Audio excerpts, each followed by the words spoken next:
Episode 2 of the year. Episode 2, let's get straight to it. I have some update on the Optic Rostermania situation. Let's talk about it. Interestingly, the only two teams that are not scrimming today are Seattle and Optic. What happens if Pred ends up being on Optic Texas? Talks obviously happened, but the deal didn't go through. Saturday night, we got news via CDL Intel Pred is staying on Seattle. It just puts everything in desperation mode. You have 24 hours to fix something that might be a team issue. This is a team that almost lost their star player in Pred. We just win an S&D. Sometimes we could be the best team in the game. No, not looking too hot for the Seattle Surge. No, listen, Surge is horrible at Surge. It's a cutthroat business, so if you're not producing and not performing, something has to happen.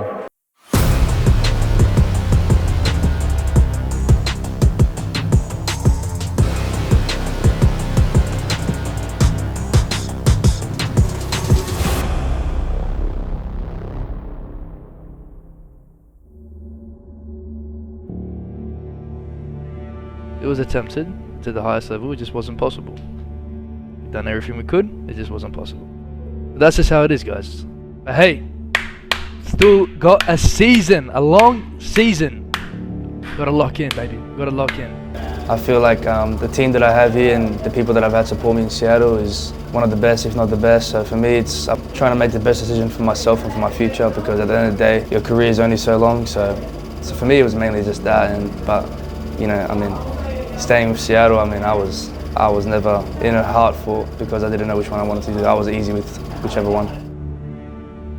Talks obviously happened, but the deal didn't go through. There's some lingering issues kind of with the deal. It took maybe a week and a half for everybody to say how they felt about it and for the team to completely move past it. It definitely changed the environment a little bit. It's a little more stressed, I'd say. Everyone's stressing out. As you guys know, we had a tough split, so it just puts everything in desperation mode. We understood when he told us what was going on, like it was an Optic offer, whatever the situation was, you know, at that point we weren't mad at him for entertaining it or whatever it was, and it was out of our hands. It's just up to the orgs to work their deal out, and if it ended up happening, you know, we weren't going to hold any bad will against him, and you know, whatever, the orgs going to work a deal out, and it ended up not working out, and there's still no one's mad at him for entertaining the offer. You know, we all got together, talked, and there's really nothing going on anymore. Coming into the first weekend of the split, we knew it was going to be kind of a hard weekend. We were hoping to come out of that at least 1-1 because we just had a crazy lack of practice. We ended up performing, I guess, poorly because we went 1-4, but we were winning all our hard points and making progress in the respawn. I mean, without winning at least one S&D sometimes, it's going to be very hard to win series, and you know, it's definitely showing for us now. We're all trying to win, so it's not like we're struggling on purpose or anything like that. Just got to put the piece together and make it work. It's definitely hard. We don't show up every day trying to, you know, not win, or you know, we all want to win. Every single one of us on the team wants to win really bad. So, but yeah, it's hard. I don't know. I mean, look, there's no sugarcoating it. The same issues and game problems that we had in practice showed themselves through each and every match that we had throughout this stage. But looking ahead and on the brighter side, we know what our issues are. They're very clear. This game is not rocket science. The theme of our team is if we just win an S&D sometimes, we could be the best team in the game. I don't think we were really taking our S&D practice as serious as we should have, and now it shows. We're like the worst Surge team of all time at the moment. So hopefully we can go forward and improve on that. You're so hungry to win, and you're so desperate for it that to a point where it's like you almost mess up in a way. Loaded on shipment and I'm sending you to Mars. Wait, say that all again. Loaded into shipment and I'm sending him to Mars. On God. Last time I checked, I shot back way more on shipment against Bobble and Dante. I had Dante with 2 kills for the first 3 hills, bro. Honestly, I want a rematch on Fortress with me actually. Why Fortress though? I didn't warm What up. are you thinking? He's afraid of the gunfights. He's afraid of getting into gunfights. He can snake a box and not move. He's got that, bro. Carson, I get it. Like, if I saw Revan pop up when I was aiming at someone, like, I would get nervous too. I would get nervous too. Like, I would start shaking, miss a couple shots. It happens. You're not the first one. Bubble, you a horrible guy. I'm begging to play you on shit, man. Oh no way hit you. If I 1v1 you on 30, are you? No, you wouldn't. You know that's not true.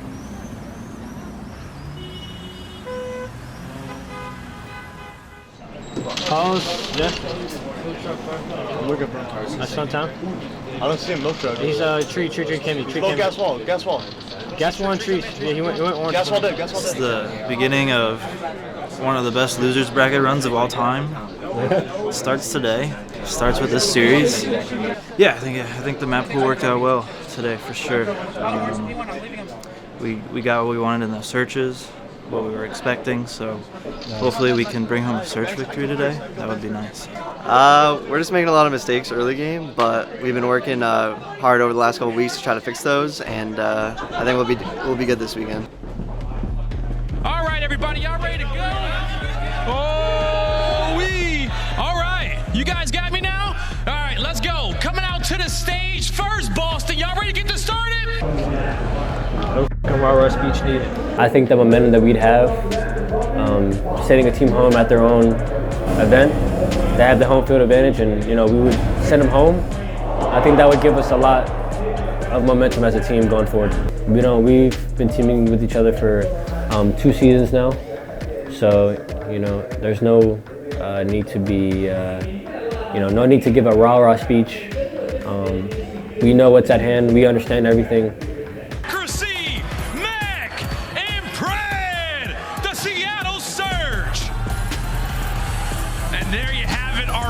Up at Major 1. They've previously been called an inconsistent team, and now is their chance to try to right the wrongs from last season. Got a good game under their belts. All right, let's go, man. It's time to prove everyone wrong, man. Well, we have to prove everyone why we're that team, why we can still do all that shit. This is right here.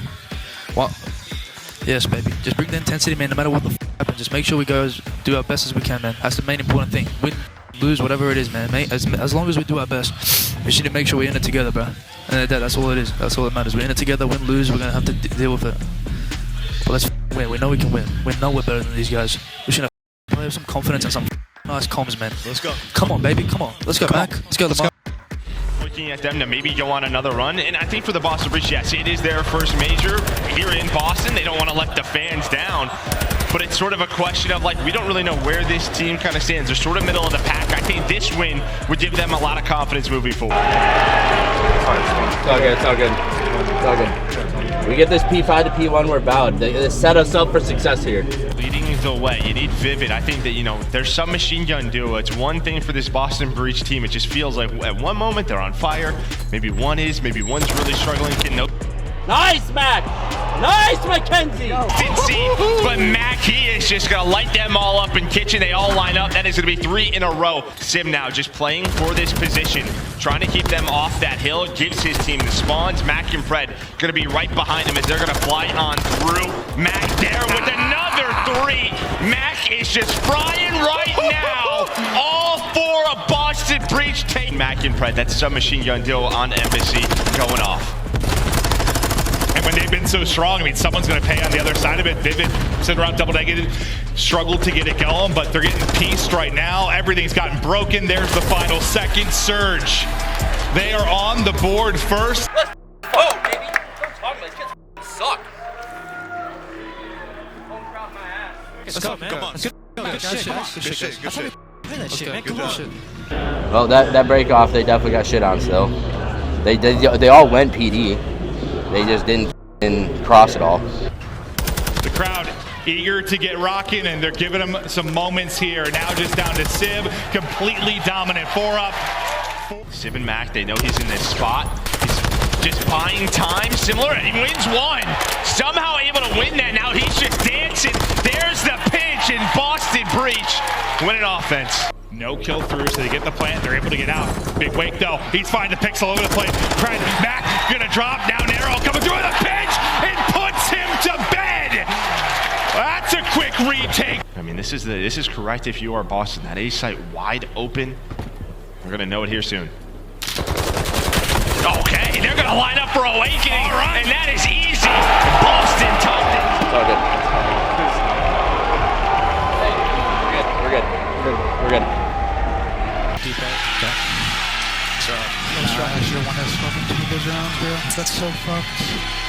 Nice try. Remaining for either side. The advantage gonna go to Boston. 4 on 3. Sim's got to try to make the play. It's not gonna happen. He's going to drop. Vivid on the play. You got the numbers here. 2-on-1 accuracy. Last guy up. There's the challenge. He gets smoked. Boston Breeze take the offense. He knows not a lot he's going to be able to do here. Just trying to find what kills he can. He's at least taking a few. How many gunfights can he win? It'll end there. Boston Breach. Dash made that shit so mixy, bro. Yeah. We just needed to like get one way. It's alright, we can. Nah, we're literally scanning right now, bro. Winner goes on, loser is toast. Nero, he's been feeling himself in these corner chows, and there's going to be another one centering perfect right onto the forehead of Fred. Right back to it. How they follow it up. 2 in a row for Methods. It is clean. They are all going to be a mess with nobody in comfortably, right? Like that fast rotation, that hike across the map. Yeah, he may not get time, but Methods is just centering on foreheads. There's been nobody looking to come through on the push. Not going to happen. Awakening and Nero able to combine. Sim, this continues to rain in streaks. They're firing from everywhere, able to take out 2 more. And you heard them tracking it. You know, I thought based on their comms, they thought they had it shut down, but not going to be the case. Find this man. Oh my God. The timing not going their way. Surge going to be set up at P1. 1 player left in Awakening. Come on! We do this right here! Come on! Be Nero. Just around that 220 mark, but Surge still alive, and this one is Mac continues to hunt. Just flies on forward. The stun's going to hit. Runs out of ammo. On 5 in a row at 5 HP. And they have 2 that have spawned out now. They're kind of in between everything, and Sim is popping off. Sim able to take down 3. What a moment of brilliance from the Vivid is there. Vivid is there, though. Nobody on the hill. Vivid not able to find that last player in Pred. A missile in, and that's gonna. No, he finds 2 team kills. Oh no! What the? Oh my God! Has Mac just thrown the game with a streak? It's Boston now onto the point. It's Nero now winning the fight. What in the hell has happened? Everything falling apart from 5 more seconds. 5 more. Boston can win it here. The final point is through. Breach winning. What in the world?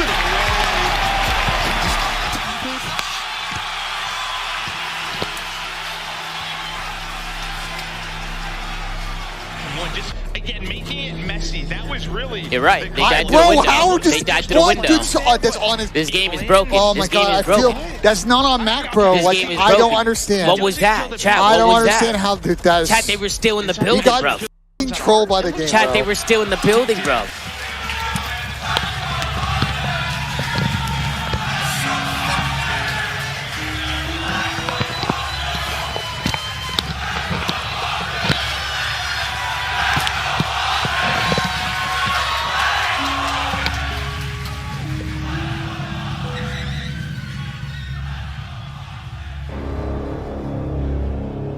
Not even winning is definitely frustrating. Even if I play good, yeah, like I did all I can, but you know, it's a team game at the end of the day. So you know, just because I play good and then maybe some of my teammates don't, they probably feel the exact same way I do because you know they want to play better as well.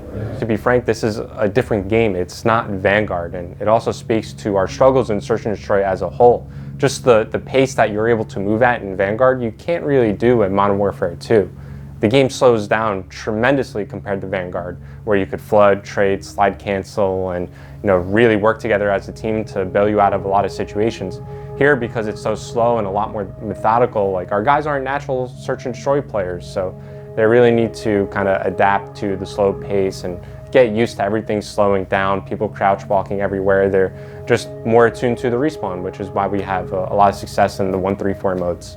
I mean, we just need to win S&D. We lost game 5 every single series. We dominate everyone in hardpoint for the most part, and then we're really good at control. We just got to win S&D. It's not like we're going out there getting 3-0'd and getting slaughtered. We're losing by like a hair, you know, or losing a game 5. If we could just win S&D, sometimes we'll be contending for championships consistently. I don't think anybody on the team is really worried about our respawn gameplay. You know, hardpoint, we're looking like one of the best teams. Control, we have good game plans on all the maps. It's just search and destroy. So even if we take a step back from the respawn practice to ramp up our search and destroy practice, I think we'll see really good benefits from that. I mean, it really just comes with us catching back up to the other teams. Like, we have to get better at search. Our hardpoint's really good. Our control is getting there. And, you know, as we continue to get experience and play more matches, stuff like that, it'll only come together with time. Well, look, we're obviously always evaluating all options. You know, being a GM, I can't really stay emotionally attached to the players or the team. I have to kind of have that wall of separation. Yes, I do like having a great relationship with my players and, you know, hope that they see me as a friend, but at the end of the day, like, we're here, we're trying to win, we're trying to remain a competitive team. So, you know, we're always open to evaluating the team, and if that means that a change needs to be made, then we're going to make a change if we feel that's going to better the team at the end of the day. Now, granted, I still have a lot of confidence in this team. One thing that makes our group of 4 so great is the team chemistry that they have. You just don't find that on many other COD teams out there, so would love to find a way to make this work. I don't want to change just for the sake of change. Now, yes, our cushion is completely gone from Major 1, but we had that cushion for a reason. This was our bad tournament. I think everybody on the team knows what we need to work on and what the next steps are, and now it's just time to walk the walk instead of talking the talk. This may be our last chance here. It's a cutthroat business, so if you're not producing and not performing, something has to happen.